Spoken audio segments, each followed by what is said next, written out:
watching Where Are They Now with your host, Dianne Hart. Now here's Dianne. Welcome to Where Are They Now? I'm your host, Dianne Hart. This evening, I have the pleasure of interviewing a seasoned music executive, a promoter, and an artist mentor, Mr. Darrell Strickland. How are you this evening? Hey, how are you? Good to be here. Good to be alive during this time. I appreciate coming on the show with the interview. I'm happy to have you. So let's jump right in. Where are you from? Well, I was born and raised in St. Louis, Missouri. I went to high school, grade school. My mom raised me there. And the reason why I ended up in Detroit, because I used to watch the cartoons, the Jackson 5. And I'm like, I want to be just like them. Because, my mom was a singer back in the day. And she used to be backup singer for Ike Turner at the time in St. Louis. So I used to watch them all the time. And all of a sudden, I got inspired by that. I used to watch the cartoon. Like, I want to go to Detroit. I was like probably about 11 years old. 12, something like that. And my grandmother was living here in Detroit, at the time. So that's the reason why I ended up here. When I got here, Motown left. I was too young, but they left to go to California. So I just stayed with my grandmother. And my grandmother became my manager. And she started booking me shows around the city. And I met a lot of musicians, that's really, good. I had got a name here. Good musicians. And they started playing with me in the band. And we started gigging in every club around the city. And that's how that happened. When you started, were you 10 or 11? I mean, you started as a kid singing? Yeah, I was about that age because I remember my first song we did on the block of our old street in St. Louis. It was a block party talent show. So these guys put it together, these older guys. And my first song was by the Smiling Faces by the Undisputed Truth. So I sung that, but I sang it with my back turned because I was shy at the time on stage. So I was like, man, but the street was so crowded. And there was the other guy was singing too. He was pretty good, but I sang that song with my back turned. Then people started clapping. I turned around and I'm like, wow. From that day on, I wanted to sing more and more. And also I play guitar, bass guitar and lead rhythm. Mm-hmm. Wow. So let me listen. You sang with your back to the audience all the way through the song. All the way through the song, yeah. Yeah, because I was stage frightened at first, and that was my first song and my first time being on stage. I heard the crowd enjoying it. I turned around and I felt grateful. I know that's right. Then you moved to Detroit. Yep. Sing here in Detroit. I'm in Florida, so I'm confused, but it's okay. Right. I understand. You began to sing in Detroit after that? Yeah, sing and play. I was singing and play. My grandmother became my manager. She used to make all my uniforms and everything. She was a seamstress too. So she made all my uniforms. So when I came on stage, I was clean. It was like dynamic uniforms she used to make me all the time. And she the one hired the band. She got the band. But I did bring a band with me up here when I first came here. Mm-hmm. And we had the dream of going to California and this and that. Some went to California, but some went back home, and I stayed. So I'm like, okay. And then I went back, me and my grandmother, a couple years later, went back to get my mother and them, and that's how they ended up in Detroit. Mm-hmm. We got them out of there, so that's what happened. Then my grandmother passed away in 85. She had breast cancer, and so I kept on going, and I said, okay, I'm going to keep the legacy going, and that was it. So now when you moved to Detroit, did your mom come? Did she sing in Detroit as well? She used to sing with our band. We had a band. My brother played drums. Rick Strckland, he was a drummer at the time. So I had him in the drum, but I had an original drummer, my own drummer. So when he came, I started letting him play behind, with us and everything. Then Mom, we used to sing in a lot of clubs, like it was a club over on Finkel called the Brown's Kitten. And that place used to be, when we come up there, this place would be packed, jumping. And we used to rock it every night. Those are good old days. They got clubs around now and they got bands around now, but it's not like it used to be. It's not enough entertainment clubs for bands now. And, you don't think so? Not like it was before back in the day. Of course. You remember just like Norma Jean Bell used to play on 8 Mile. Remember that? Well, I'm not from Detroit. Oh, that's right. You're not from here. But they got Norma Jean Bell. I forgot the name of that place. And then they had where Chapter 8 used to play at over on Finkel at, I can't remember the place, but, we had a lot of places that. 20 grand. Yeah, 20 grand and more, But they got some spots there that we have jam sessions. I got Birds and a couple more places, but it's not like it used to be in the day. Of course not. They closed up all the best businesses they the say union that. came in and all that. Yeah. Then they started taking over these big old places, So now I know you're a music producer, you're a singer. Well, we know singing came first. At what point did you begin to produce? Well, I was writing songs for a That's my while. next. When I came to Detroit, I used to write poems and all that, but when I came to Detroit, I really got seriously about it. And I started writing songs and doing my own music and producing my own videos and things like that. And my first song, I went on tour in Canada. I met this guy from my brother. He was a road manager for them and other groups, but he was from Canada. He asked me, he said, well, I heard about your song and everything like that. You want to come to Canada and I can book you for a tour and this and that. I'm like, really? And it was in the wintertime too. I'm like, really winter, but up there it's real cold, colder than ever. And I agreed to it. So we went to Canada on the East Coast, like Fredericton, New Brunswick, Halifax, up in there on the East Coast. And it was really cold up there. So we went there and he started booking us around. What happened was I got tired. I'm like, okay, listen, I'm doing all this commercial music for everybody else. Let me start writing. Let me put out my own song. But I put out my own single before I left to go there. But, back then, independent artists wasn't getting any major radio play at all. So I did it independently. I took my song up there and I took it to a college in New Brunswick. So I told the girl, now listen, this is my single. Can you play it for me? So I left. And what happened was we went over some girls' house, because they was like, okay, well, y'all from Detroit and we want to hang with y'all. So we went over there and started eating dinner or whatever. So she had a radio. And on their radio, they kept on saying the most requested song of the evening. I'm like, okay, it must be Michael Jackson, because at that time, Michael Jackson had Black or White. And like, okay, Michael Jackson got it, he's coming. Most requested song. I kept listening to it, and it says, Darrell Strickland, you're special. I'm like, are you kidding me? I just took the song to the college. And how did it end up on a major radio station? And I think the station called C-High. And I'm like, wow, she must have sent that song out and started playing it. And it was only like a couple of days. I think it was like a day. And fans started calling and requesting that song. And the song just blew up there. And I'm like, you must be kidding. So what happened was, it's a long story with that too. It was a radio hit. My manager, he was like older guy. And he was like, I said, listen, they playing our song everywhere on the radio. Our song was like behind Michael. And I said, we need to get our music into the stores. He like, oh, no, that's okay. That's nothing right now. I said, listen.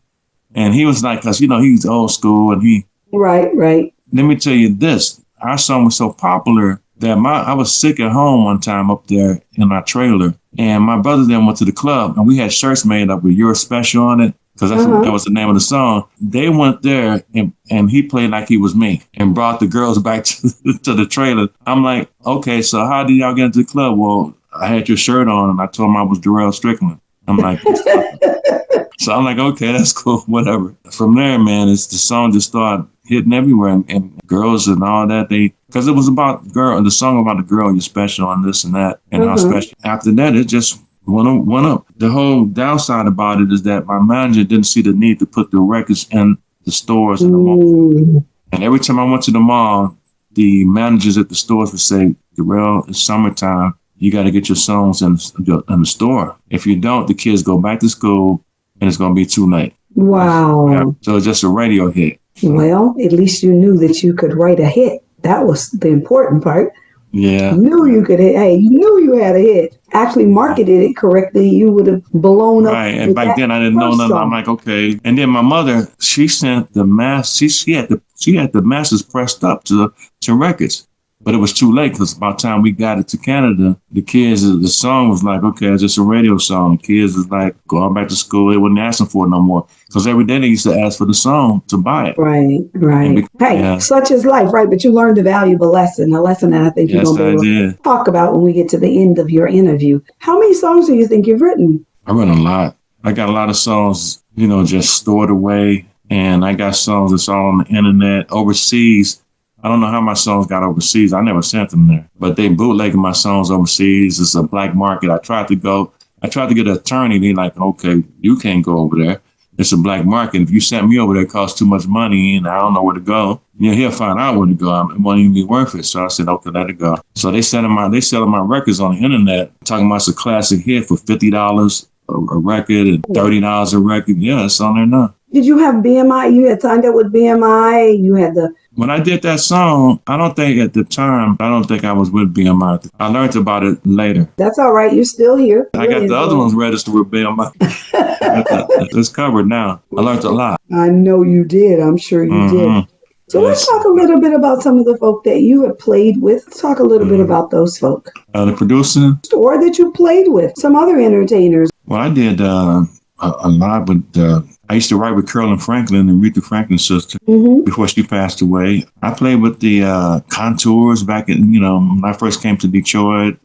And then I did with Eminem. I don't know if you can see that, but it's a plaque on my wall. I was on the project with him called The Monster, with him and Rihanna. Yeah, so that was if I don't never do anything else, I can tell my grandkids or kids, like, listen, I got to take this and keep on enjoying it, cherish it. When I first met him, it was like, I didn't even know I was meeting him. But when I met him, he don't even cuss in real life. You hear the stuff on the record and all that crazy stuff, but he walked over to me when we was on the set of The Monster, and he was like, hi, my name is Marshall. What's yours? I was like, what?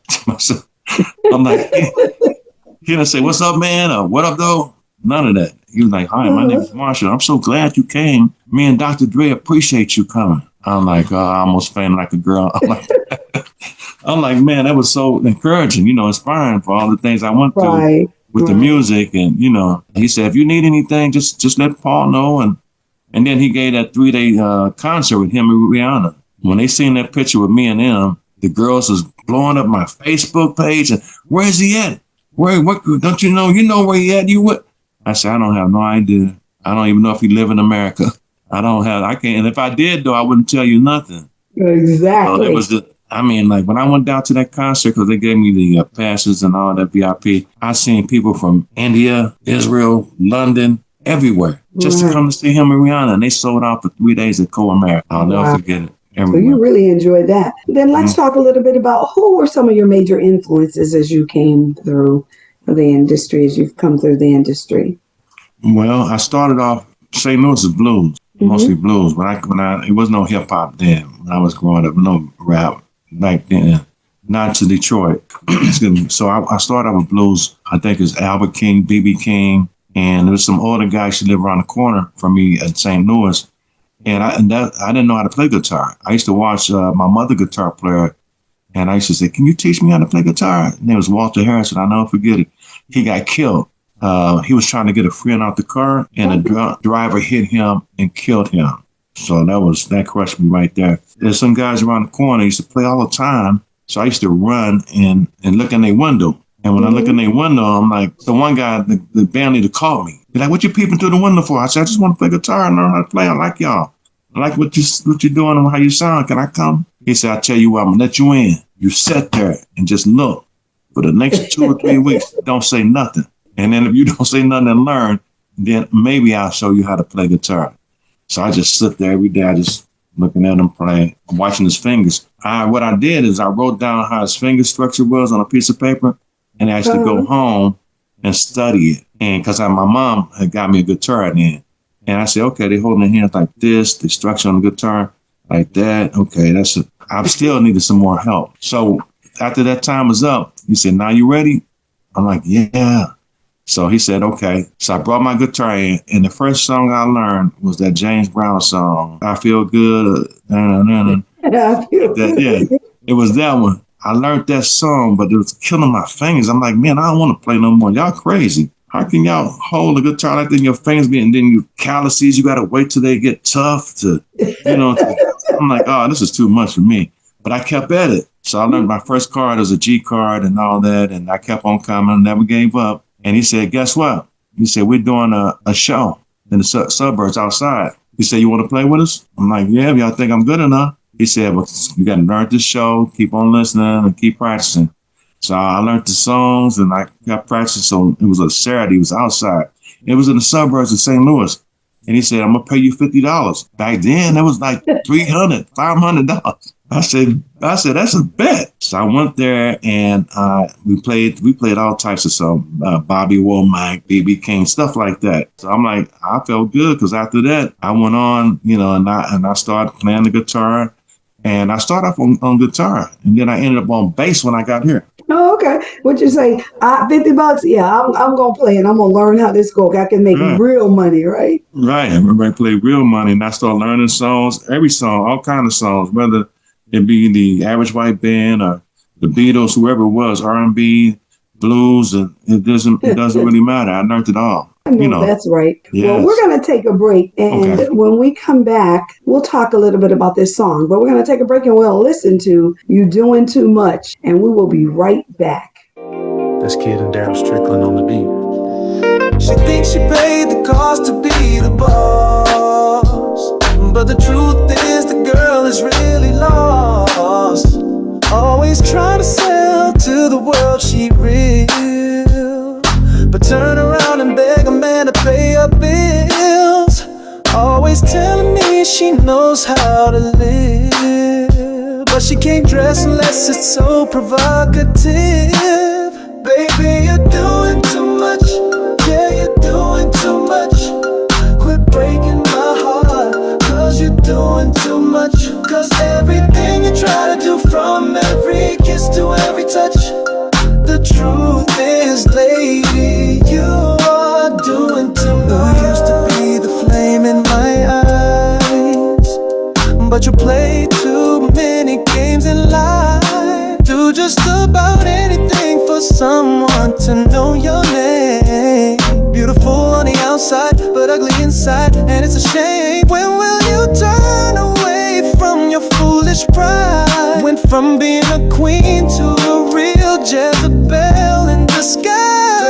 You're doing too much. Yeah, you're doing too much. Quit breaking my heart, cause you're doing too much.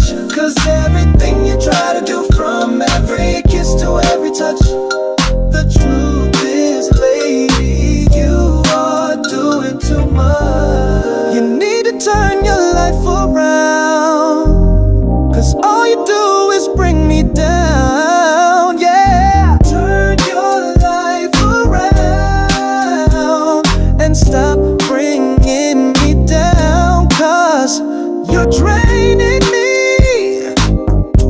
Yeah, you're draining every part of me, lady. Lady, baby, you're doing too much. Baby, you're doing too much. Quit breaking my heart too much. Cause everything you try to do, from every kiss to every touch, truth is, lady, yeah, you are doing too much.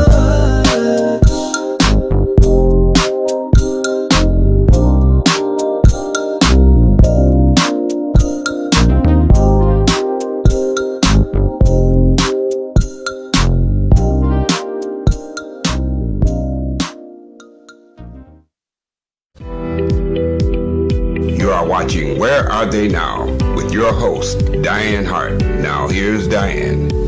Welcome back to Where Are They Now? I'm your host, Dianne Hart, and tonight my special guest is Mr. Darrell Strickland. What a bad jam. Tell me a little bit about where'd that song come from? What influenced that? Well, when you look at today, TikTok, Facebook, IG, it's a lot of girls that be doing too much. I'm like, okay, y'all showing too much, and then y'all get on there and you're talking too much about your life, personal life, and your relationships. Okay, you can get on there, enjoy yourself, and you dress nice. And then, it's a story about, I heard stories about girls going to the club, leaving the babies at home with the dad, and you coming home, and then if you don't have a father or husband there, you're still leaving at the club and you're staying out all night, and you're not taking care of your responsibility in the home. You are doing too much. And then it's about the girl that it's not me, but it was a girl who a guy fell in love with, and he found out she was a Jezebel. Ooh. And he said, and he was in love with her. He was in love with her, but she was playing him, and basically that's why I wrote that song. I let my brother listen to that song, and he talking about, well, he let a girl listen to it, right? I said, don't let them listen to the whole thing. They want to listen to the whole thing. Tell them to go on streaming. So she listened to it. She said, you talking about me? I said, I told him, I said, you should. I said, well, she asked you that. You could have said, if the shoe fit, wear it. if you think it's you, because there's a lot of ladies that's not doing too much, that's doing good. Right. So these songs is directly for a person that, tonight, listen, straighten your life, get your life together, think about it, because you're doing too much. That's where that song came from, huh? Yeah. It's a bad jam. It's a bad jam. Thank you so much. Let's talk a little bit about some of your most remembered performances. The 10-year-old, 11-year-old probably will never, ever leave your mind where you're saying with your back to the audience. So that has to stand out as one of your most remembered performances. But as an adult, what do you think is one of your most remembered performances that you've performed? Well, the most remembered performance I performed was in Canada when I performed my own song. At that time, Bobby Brown was big. I used to do a lot of his stuff, and then I did some other stuff, but I did my song, and that's when the girls just loved it and they went crazy with it. And I'll never forget that moment, because your own song, you can do other people's song, people cheer for, he did good on that song, he sounded like, but when you do your own music, there's no better feeling than that, and people respond and really like it and love it, Wow, so you really enjoyed that. Yes, yeah. Only imagine the adrenaline that must have been pumping. Yes, exactly. Yeah, sure was. Yeah, I'll never forget that moment, Right. So are you promoting any shows currently? Well, I'm going to tell you what happened to me. I'm on LinkedIn, right? I've been on LinkedIn for a long time, a lot of businesses or whatever to network. So I get this phone call.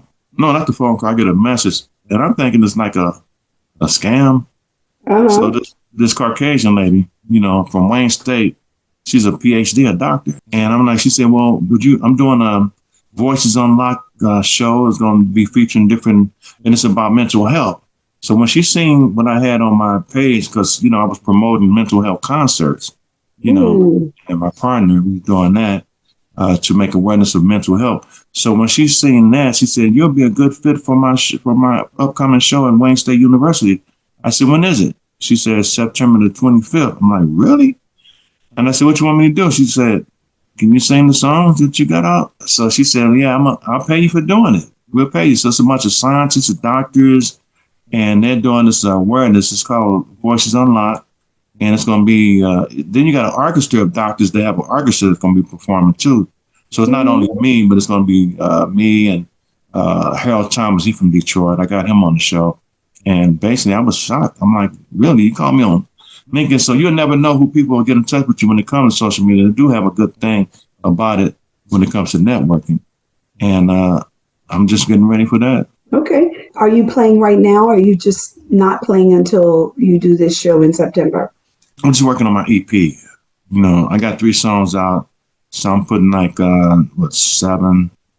6 more out to make an EP so that I can work on my original stuff and get that out. So I'm trying to boost up my original music, and then I'll do that. But I do have a show coming up that I'm promoting of my own with my partner at the Music Hall. And it's going to be the group Silk, but it's going to be Lil G from Silk, the lead singer.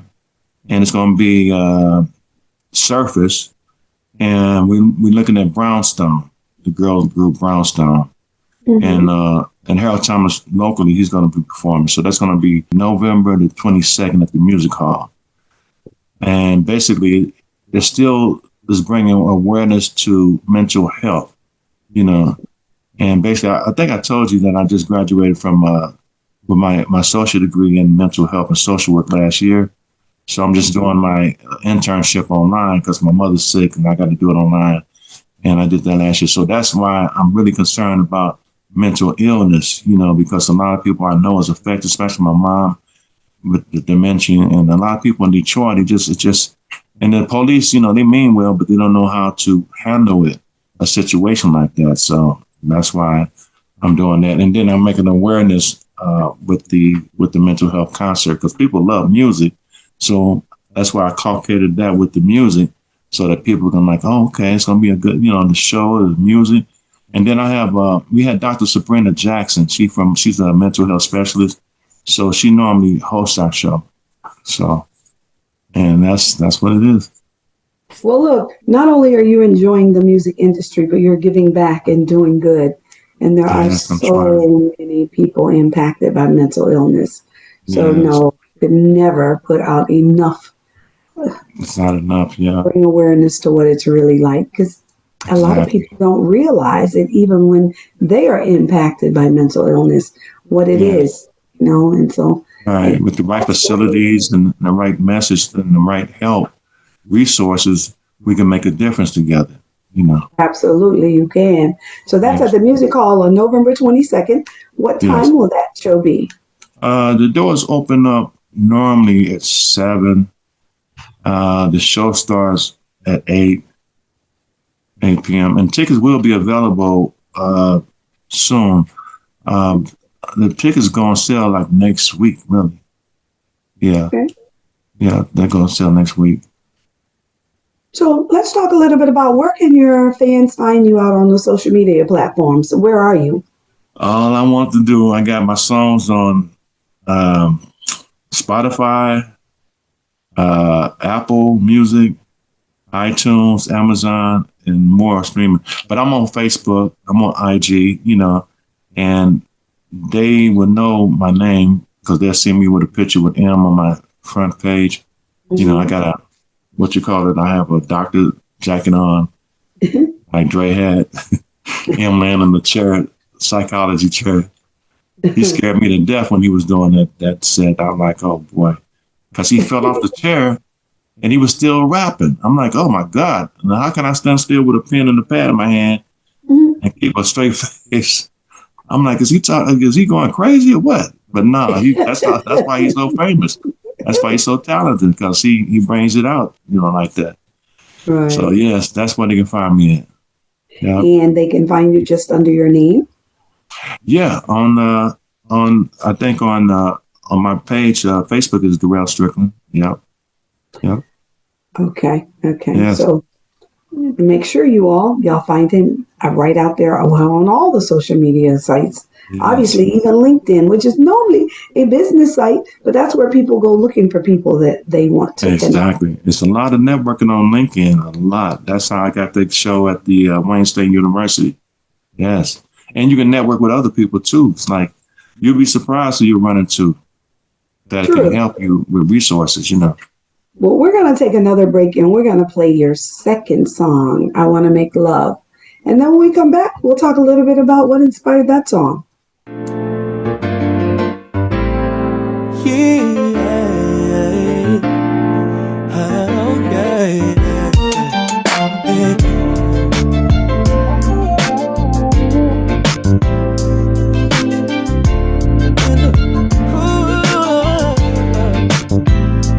Come a little closer, girl, stop texting me. Don't be afraid, I promise I'll be gentle. I'll give you special affection, just let your mind flow. Just imagine us full of passion, cause I'm on a mission. You gotta pay attention to what I'm trying to say to you. I wanna make love and not have sex to you. I know a lot of men play games, but I won't be the same to you. Your heart is really delicate, so I know what that means to you. Girl, I'll be your everything to you. Let me show you what true love is. I know you've heard it all before. I'm not trying to fill your head up with promises I can't keep. Girl, I'm Darrell Strickland. Who else you need but me? I'm from Brightmoor, so you know I know the game. I know how to treat a woman, babe, so you should leave that other lane. I wanna make you love and not have sex to you.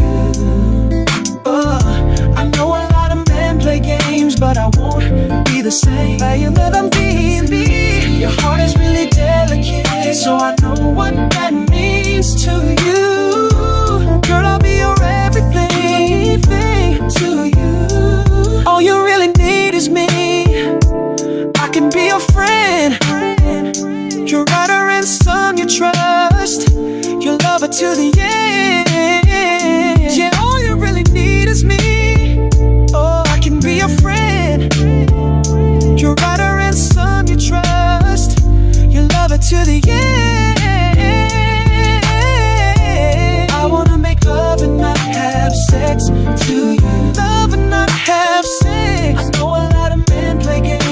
I won't be the same. You won't be the same with me. Your heart is really delicate, so I know what that means to you. Girl, I'll be your everything to you.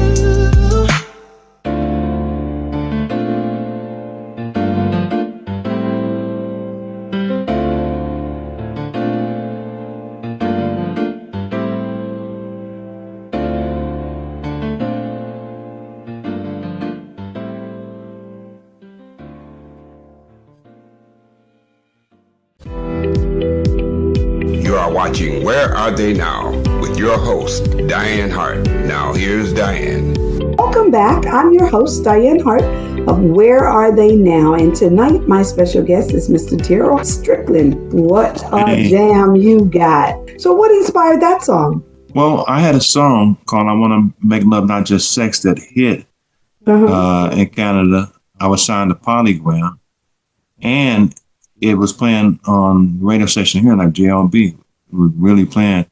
So, that was back in the day. So I'm like, okay, I got with my boy Kid, who's the producer with me. And I'm like, okay, I want to do that song over. I want to update it.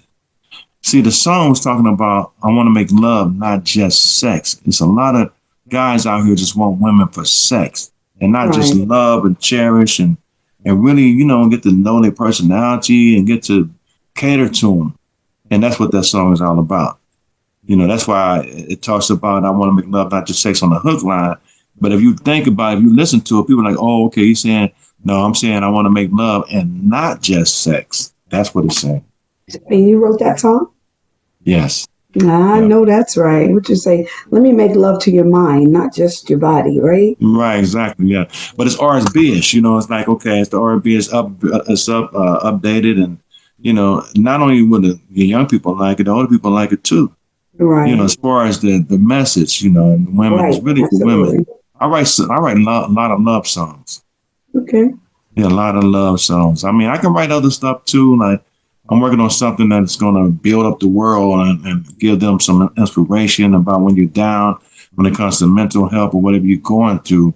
There's always hope. You got something inside of you that can make you strong to endure, to get through it. So I'm working on that. So my album is called Darrell Strickland and Friends, The Rebirth of R&B. When is the album going to be released? We working on it. Me and Kid, that's my producer. Shout out to Kid. Kid was a hot producer in Detroit. He produced the KDZ, with the guy's name Cash Money, BG. He did his album, a couple albums on him. He did a lot of artist rap music, but now he turned to R&B. He don't do rap no more. So that's when we got together. But I've been knowing him for a while. But he's helped producing the music with me on that. He's very talented. Have you done any Southern Soul? Have I did what? Have you done any Southern Soul? Southern Soul? Yeah. You talking about as far as music? Yeah, any Southern Soul music, it's a mix between, to me, kind of R&B and blues. Oh yeah. I play blues. Grab the old folk like me. Yeah, I'm working on that too. It's like that's my first love.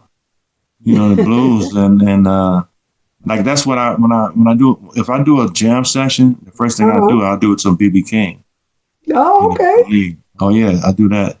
Love yeah, I do him and I used to do, that's what we used to do in the band when I first came to Detroit. We used to do on him and it's a lot of like you said, the Southern Soul that I was doing. I like that. I like this type of music. But I'm just doing now it's a mixture for everybody. Like the young, the old, the heartbroken, the one to be inspired, So I'm doing it for everybody, So you're singing for everybody. Everybody. A little something for us all. For everybody, yes. That's great. That's great. Yes, let me ask you this. What advice would you give to an up-and-coming individual in the music industry? And let's go back to what happened to you so that doesn't happen to them. The best advice is listen to somebody that knows the industry, so that your music can be protected. A lot of people get signed. See, I used to promote artists for labels too. I'm working with certain people in New York to help artists get on another level a big level to get signed and to get, to the right, what they deserve. But you just got to make sure your music is protected and keep hold to your publishing. Don't give it all up. Sometimes, you get a deal and people want to give you this 360 deal or whatever it may be, whatever they call it. And they want to take all your publishing. Don't let them do that. Because your publishing is your money and it's going to last forever. You own that. That's why Prince had that slave mark on his face. Remember that? When Warner Brothers wouldn't want to let him go, all he wanted is his master. Because he felt like he was a slave. How you going to own somebody else's music, and you didn't even write it or produce it or sing it on it. Mm-hmm. So, I mean, even like social media, to me, streaming don't pay you that much money for your song. Like, you know how much it takes to make a billion hits? The only person that's really doing that is what the Caucasian young white girl name. She get a billion hits all the time. She sells out every time, but she's the only one that really getting that money like that. I mean, you got some guys like Drake and they making some money, but stream only pay you like. I looked at it and I'm like, okay, hold on, you must be kidding me. You mean to tell me if a person, it takes 10,000 streams to make what, $500? Somewhere it's nothing. It's nothing in comparison, right? Exactly. And that's what killed the industry, and the artists like, oh, I'm on the street, but see, you got to understand, this is a living. This is your living. This is how you make your money. So if you start thinking about it as a business instead of like, oh, I'm gonna get on stage and I'm gonna get signed to Warner or Sony, you better count it. You better count the cost, or you better talk to somebody professional and have somebody to direct you in a way that you won't be one of those that made it and broke. Right. Like you said, where are they now? Right. A lot of, you got a point. Yeah, where are they now? You know what I mean? It's a lot of artists walking around this, and then a lot of artists have to, beg to get their money or get a lawyer. They don't know. It's really, I mean, I'm not going to talk about the industry, but see, Michael was feeling the same way when he was signed to Sony, Tommy Battola, that's why he did that interview on there. He was like, oh, I want, Tommy is a bad man. He's a meanie. That's how Michael used to talk. And he was right. Right. But look what happened after he died. What they do? It's just terrible. They sell all his records and kept them. Wow. And that's sad when you have worked all your life and then somebody else comes along and takes your music. Right. And really don't pay you. No. You wouldn't mind if they took it if they paid you, but they're taking it and they're not paying. Right. Don't pay you at all. That's why you got to always hold control of your masters. Like even when I'm doing the streaming and I'm doing distribution to like ToneCore, but I got my publishing, I got everything I own, copywritten and everything like that. And they make sure of that, it's independent, but they send all your music to all the stores, the radio, everywhere. But even, when they approve it. So, I mean, independence is sometimes the best way to do it, but you got to know what you're doing when you're independent. I hear a lot of people say things like, well, most of the stuff you can learn by going out on Google, but I don't think there's anything like having somebody like yourself. And when I saw that, it said you mentor other artists to be able to have somebody, a person. Man, let me tell you something. That's the best way to do it because, we didn't have no TikTok, no Facebook, I don't even know if we had cell phone. We didn't have no cell phone. We had to go and save our money and go to New York and knock on doors and hopefully somebody let us in. I used to take all my music and take it to New York. You used to have to make a phone call and make appointments. Sometimes you can't make appointments. And that's how we did it back then. I did have a guy who was my older guy with manager. He knew about publishing. He knew about all of that. And he taught me that a lot. We can tear somebody gave me a contract right now. I can tear it all apart and put it back together again, even for any artist. I can look at it and say, no, this is a scam. Don't do it. It's not good. Don't do it. So that's where I'm at right now. And I tell the artists, I said, listen, just don't be so happy-go-lucky to just jump on any major label or any label without knowing that you can own your music and your likeness, your images. They got AI out here now and all that stuff. They can take you and make you another person. and start saying other languages or whatever. Right. Oh, they slick out there. So, you just gotta, listen to people who've been doing it for a while, and they can give you some good advice in this business so that you won't, make a fall like a lot of people have. So let me ask you this. So what do you think has kept you in this space as life continues to go forward, even with all of the other things that you have to do with helping take care of your mom? What do you think keeps you here? As far as music? Yes. What keeps me here is the love and desire. I'm not just doing it for the money, even though the money will come. It's the love. You think about a song and you write it from the heart. And you love music and then that's why you got those guys playing at bursts all the time. They love it. Of course, they're not getting a lot of money, but they love what they do. Yeah. And that's good. So when they love what they do, it comes out in their music. Right. When they play those guitar chords, the flavor come out, they sing, whatever. If they blues, pop, rock, it doesn't really matter. You can feel it. It's a feeling, and that's what people feel. If you can't write a song or you can't play and the audience don't feel it, you might as well hang it up. You ain't got to be the best dancer, you got to be the best singer, but you got to make people feel it. What you're saying and what you're doing in your music. Even this is live art, even this has been, in production or, recording. So, right. So do any of your children sing? Well, they try to. They're like, Dad, my Canadian son like, Dad, I want to be like you. My granddaughter, like, she want to sing. I say, yeah. I say, well, it's some hard work. Some people, I'm not saying you have to be born with it, but some people got talent. The different talent that people got. I might be a singer, a musician. The other person might be a great doctor, a carpenter. You got to find your talent. Singing and musicianship ain't for everybody. A person try to sing and do this and that, and you ain't got it.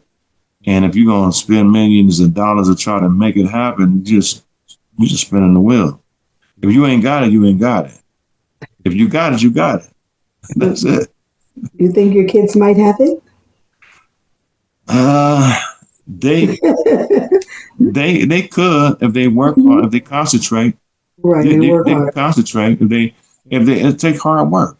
You got to do this. When I was doing this, and I'm still, you got to stay on top of it. You got to stop on the old, the new stuff, what's going on.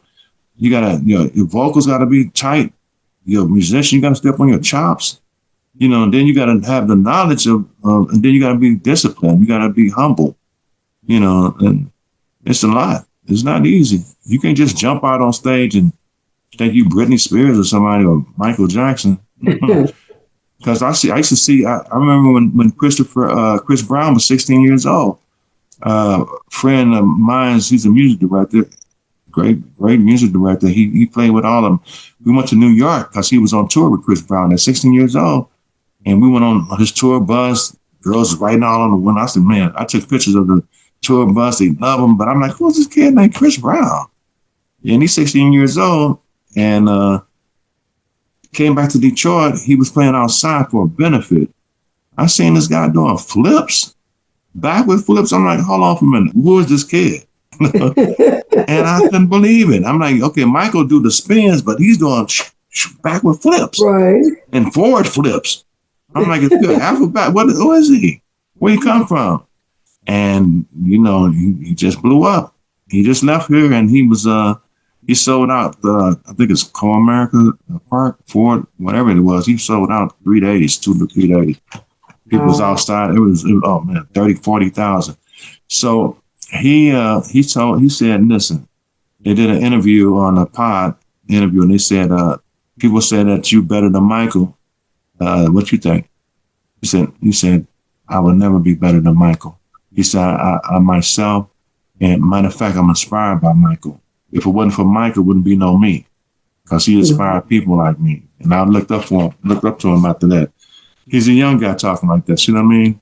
Right. And he really appreciate those who led the way. Like I do. I appreciate people who led the way for me. Like back then it was what? James Brown, Aretha, Gladys, and all the other guys. They led the way. And I look at their videos and their shows. Like Eddie Laverta be here. You know, I'm looking at him. He about 80-something years old. He still got that song. Still singing, right? He still got it. So he'll be at the music hall like next week or so. But I look up to them. I'm like, okay, they lasting. They everlasting. They legacy will carry on. Prince, you know, and all of them. But you got to be ready. You got to be hard. You got to work hard. You got to be humble. And you got to listen to somebody that knows the business so that you won't be tricked. No, that's right. So let me ask you this. How much practice do you still do? Do you have to practice every day? I practice I got certain days, quiet time, and I practice on. I practice, my mom is, like she's sleeping right now. But she'll be up, trust me. She'll be up. But I try to practice, and when she rests, you know, she don't make, you know, it's not too hard. But I just, and then my busy schedule with the school stuff, internship, I just take out some time, even if it's 30 minutes. You know, to get up on my chop. Like I'm getting ready for the show that's coming up. You know, it's like, okay, I'm just only doing 2 songs, but 2 songs seem like it's going to be like a whole hour to me because I haven't been on stage in a while. I haven't did it in a while. I've been promoting shows, but me personally haven't been on stage. So I'm like, I'm really concentrating on how the crowd, and see, this crowd is, you got to concentrate on your crowd too, because it's not all black. This not a all black crowd. These are Caucasian people. It's going to be some mixture of black probably, but this is Wayne State. These are college students, doctors, scientists. So, okay, how you going to come at them? What you going to say? How you going to come on stage? What you going to say? It's mental health, this and that. You got to think about all that. Right. So what songs do you think you're going to be singing? Are you going to sing your latest songs or? Not Love, I Want to Make Sex. Not that one. I ain't going to do that one there. I'll do your special, but I'm not gonna do it. And then I'm not gonna do you're doing too much. They might throw stones at me. And girls be like, okay, so you're talking about us, huh? But no, certain songs I don't do. Well, what songs do you think you're gonna sing? I do the song. You heard the song You're Special? No, I did not. I'll have to listen. Oh, you didn't hear that one? Yeah, I'm doing that one. And it's another one I'm writing that I got the track for it. It'll be done soon before the show. So I'm working on that, but I'm not going to be doing the Love Want to Make. Not there. No, not there. At that concert. Right, because they wouldn't understand. They wouldn't understand it. They wouldn't understand it. We understand it. Right. I'm at Burke's, I'll do it.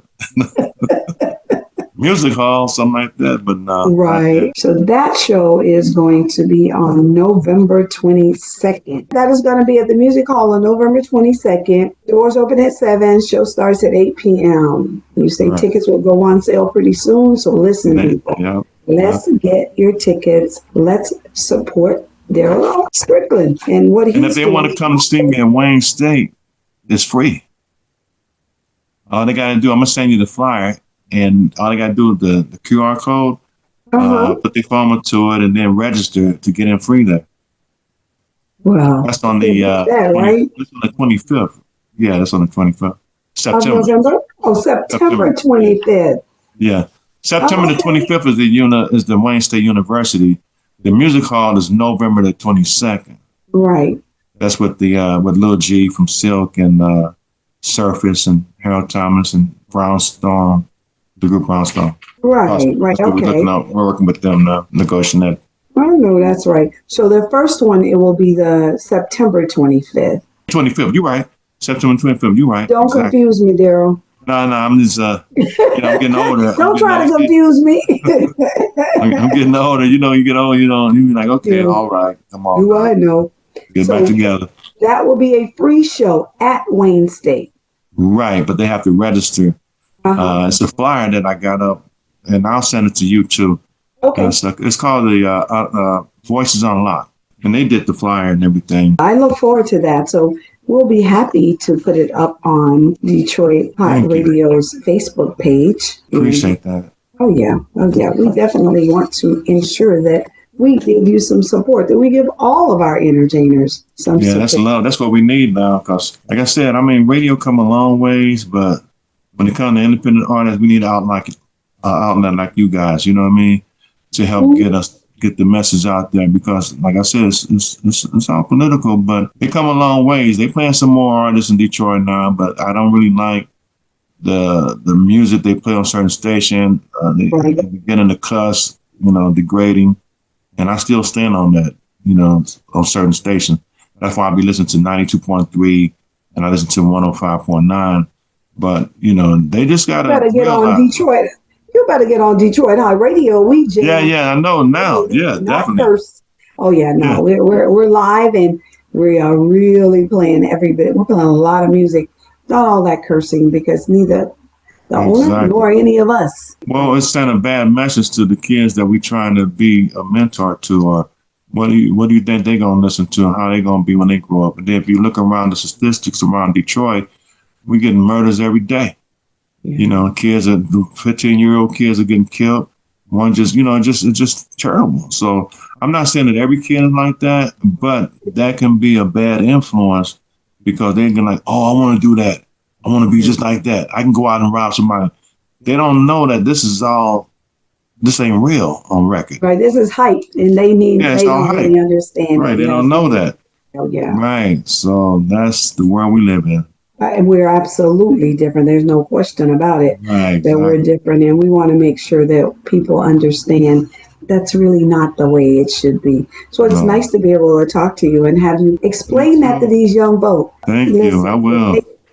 They take nothing else away. They need to definitely listen to what you said about business and how this game is played and pay attention to somebody who knows what they're talking about.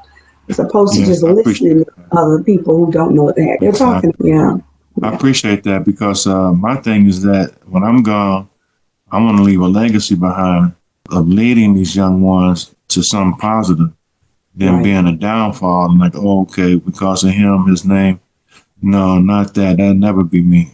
I stay prayed up and I'll let God guide me the way to go because he's not going to lead you wrong. Wow. How time flies. I hear that little music in my ear. But I want to thank you for this opportunity to interview. Thank you so much. Thank you. Appreciate that.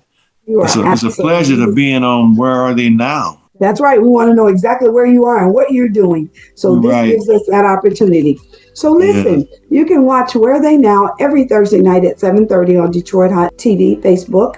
Be sure to also listen to Detroit Hot Radio. On Wednesday nights, I am on the opening statement right here in Tampa Bay at 7 o'clock on the Lit TV network on Roku. So don't forget to go to my YouTube page, like and subscribe. I am Dianne Hart 2126. So every time I put up a new video, I need you to do is hit the bell so you'll be notified. Thank you so much.